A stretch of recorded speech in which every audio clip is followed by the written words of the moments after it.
Mga mi, na-try namin tong campsite na to na malapit lang sa amin, na hindi malayo sa Manila.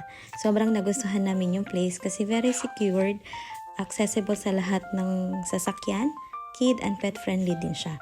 During our stay, may mga senior kaya pwede din sila dito. Ayan guys, kita nyo yun yung cafe nila at saka karamihan sa kanila dyan nagtatayo ng tent.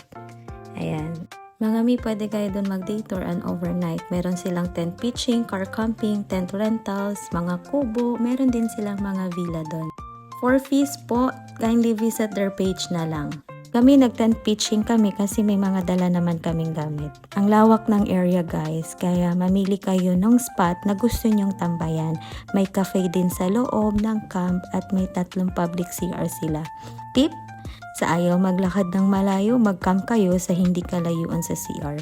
Sa amin kasi medyo malayo pero okay lang kasi mahilig naman kami maglakad. Ang mahalaga sa amin is hindi siya crowded.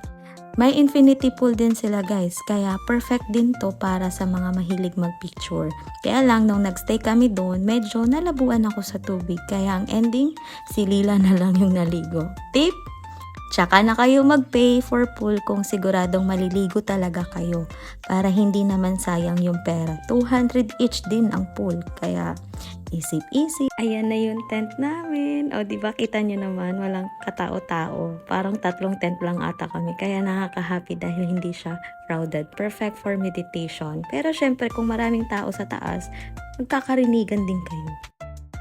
As a lamig in person, sobrang nilamig ako nung gabi at madaling araw, so don't forget to bring your jacket talaga. Lastly, hindi ata pwedeng makiconnect sa kuryente nila, so better bring your own lights, power banks. Meron naman silang charging area sa reception. Kung tatanungin niyo ako kung babalikan ba namin ang viewscape, oo naman. Pero hindi magsiswimming, depende na lang kung malinaw na yung paningin ko.